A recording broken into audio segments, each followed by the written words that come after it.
नमस्कार दोस्तों, group D maths selection series में आपका अगला वीडियो है घातांक एवं करनी इंडाइसेस एंड सेट्स के ऊपर। आज का वीडियो काफी इंपॉर्टेंट होने वाला है। वीडियो को ध्यान से देखेंगे तो नए नए कॉन्सेप्ट सीखने को मिलेंगे और वीडियो अगर आपको पसंद आए तो पढ़ने वाले लोगों को जरूर शेयर करना। तो चलिए गाइस, वीडियो स्टार्ट करते हैं। जय महाकाल। क्वेश्चन सॉल्व करने से पहले सबसे पहले आप क्वेश्चन को पढ़ना सीखो। क्या कह रहा है कि यदि 0.27 बटे पी स्क्वायर बराबर 27 है तो आपको पी का मान निकालना है। तो क्वेश्चन क्या है, 0.27 upon P square is equal to 27 बराबर में 27।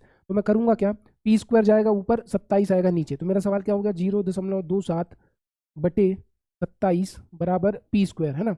27 से कम 27, 27 से कम 27, लेकिन ये बचेगा 0.01। क्यों? क्योंकि दशमलव के बाद 2 अंक है तो यहाँ पर भी 2 अंक रहेंगे।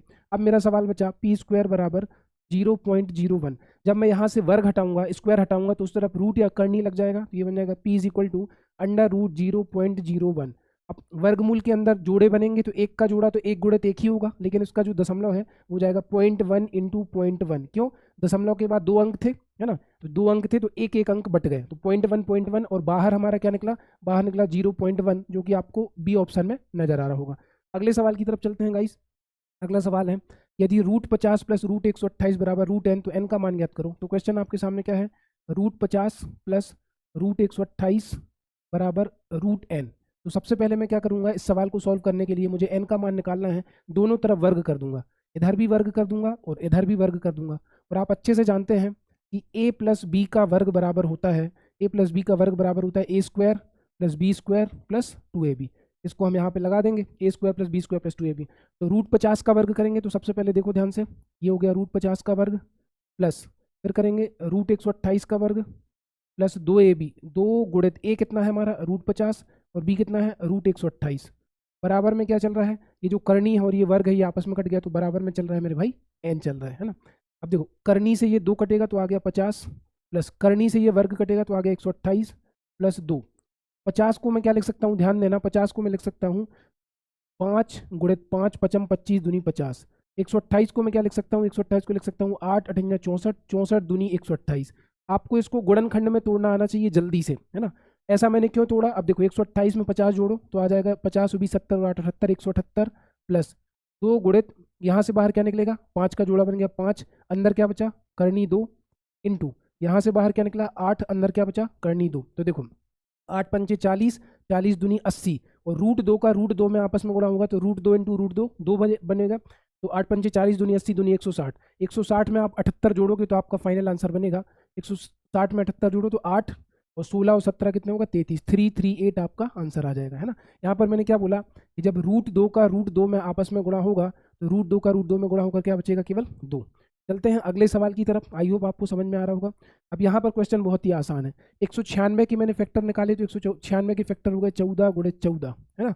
14 यहाँ से बाहर निकला, 14 जुड़ गया 107 में, 107 में 114 जोड़े तो 121 हो गए। 121 के मैंने फैक्टर निकाले तो ये हो गए 11 गुणित 11। करनी में से 11 बाहर निकला, 11 जुड़ गया 214 में, और 214 और 10 224 और 1 225, तो आ गया अंडर रूट 225। और 225 किसका वर्ग होता है, तो 225 15 का वर्ग होता है।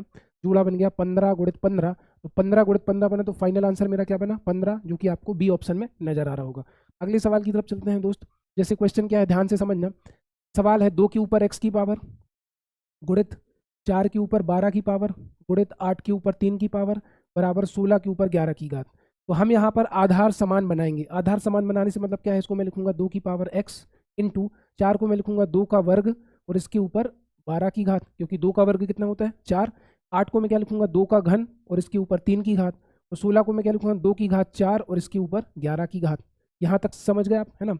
अब आप ध्यान देना, कभी भी आपको इस तरीके का फॉर्मेट हो कि a के ऊपर x की पावर और इसके ऊपर y की घात, तो x और y का आपस में गुणा होगा, ये हो जाएगा a के ऊपर x गुणा में y। तो यहाँ पर भी वही होगा, 2 की पावर x गुणित 12 दूनी 24, तो 2 की पावर 24 गुणित 3 तर का 9, तो 2 की पावर 9 बराबर 2 की पावर 11 चौको 44।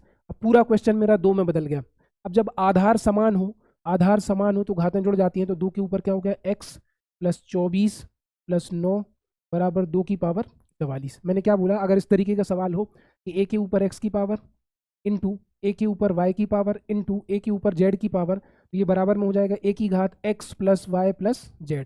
जब गुणा में आधार समान हो तो घातें आपस में क्या होती हैं, जुड़ जाती हैं। तो वही मैंने किया।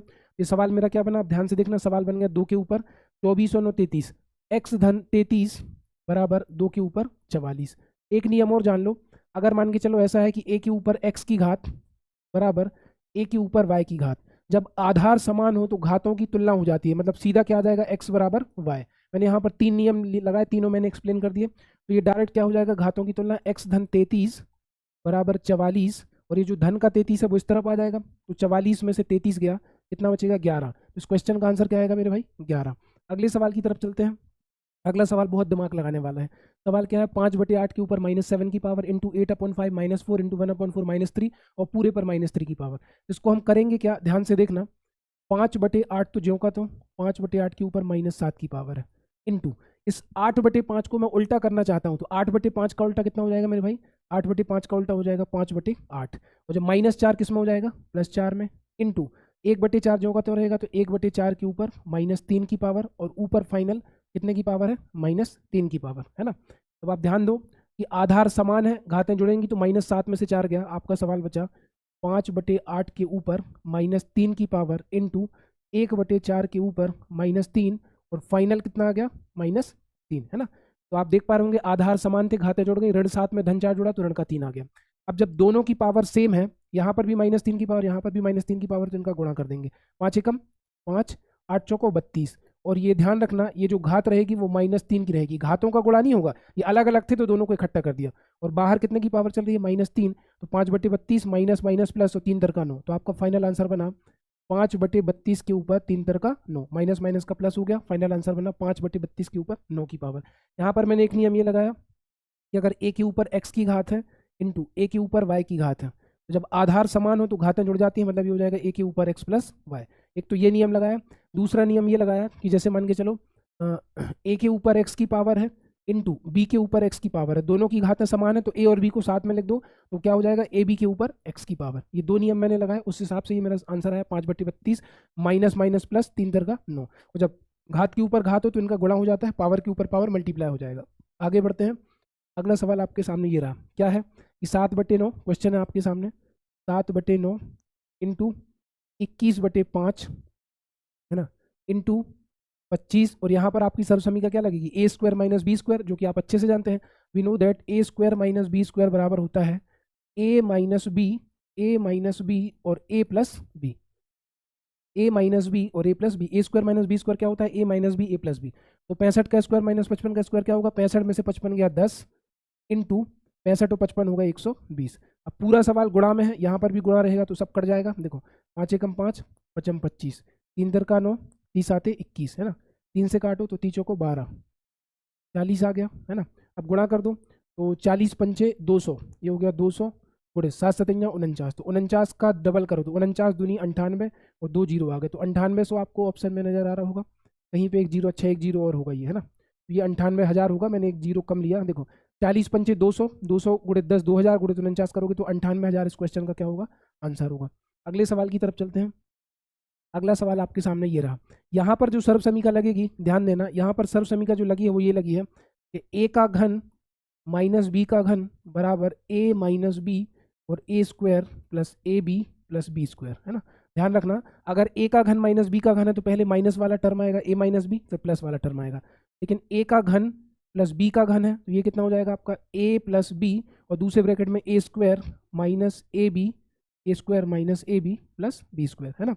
अगर प्लस है तो पहले प्लस आएगा, माइनस है तो पहले माइनस आएगा, बाद में पूरा प्लस आएगा, प्लस है तो पहले प्लस आएगा, एक जगह माइनस आएगा ए बी के पहले, ये दोनों सर्व समीका। तो ये वाली सर्व समीका यहाँ पर लगेगी। तो अगर मैं ऊपर वाले टर्म को एक्सप्लेन करूँ, है ना, a cube minus B cube, तो ये क्या हो जाएगा 5.5 माइनस 4 a माइनस बी, फिर हो जाएगा ए स्क्वायर, ए स्क्वायर क्या हो जाएगा आपका 5.5 का वर्ग प्लस ए बी, तो 5.5 इंटू 4 प्लस बी स्क्वायर 4 का स्क्वायर, और बटे में आपका ये चल ही रहा है, बटे में क्या चल रहा है 30.25 प्लस 22 प्लस 16। तो अगर आप ध्यान से देखोगे जब इसको सॉल्व करोगे ना, 5.5 का वर्ग इतना आएगा, 5.5 इंटू 4 22 आएगा, 4 का वर्ग 16 आएगा, तो ये और ये आपस में कट जाएगा, बचेगा क्या 5.5 में से 4 गया, 5.5 में से 4 गया, आंसर क्या बचेगा 1.5। अगले सवाल की तरफ चलते हैं। अगला सवाल है आपका 9.8 इंटू 9.8, 5.8 इंटू 5.8। यहाँ पर सवाल वही बनेगा, ए स्क्वायर माइनस बी स्क्वायर बराबर ए माइनस बी और ए प्लस बी, ए माइनस बी और ए प्लस बी, है ना। तो ये बन गया आपका a minus B plus B, तो एक बार हो जाएगा आपका 9.8 माइनस 5.8 a माइनस बी, और एक ब्रैकेट में हो जाएगा 9.8 प्लस 5.8, है ना, बराबर नीचे क्या चलेगा आपका 2ab, 2ab, तो 2 इंटू ए बी, ठीक है, तो सॉरी 2.78 7.8 ही रहेगा, तो 9.8 में से 5.8 गया तो 9 में से 5 गया 4, 8 में से 8 गया कुछ नहीं, 4 आ गया, इंटू, ध्यान से देखो कि अगर इसको मैं आपस में जोड़ूं तो 8 और 8 16 की 6, हाँ से लेक 9 5 14 और 1 15, 15.6, और नीचे भी 78 का 2 में गुणा करूँ तो 15.6 से 15.6 कट गया, फाइनल आंसर मेरा क्या बनेगा, 4 बनेगा, है ना। तो आई होप आपको आज की क्लास बढ़िया लगी होगी, अगर क्लास बढ़िया लगी तो ज़्यादा से ज़्यादा लोगों को शेयर करो। Thank you so much guys, मिलते हैं नेक्स्ट वीडियो में।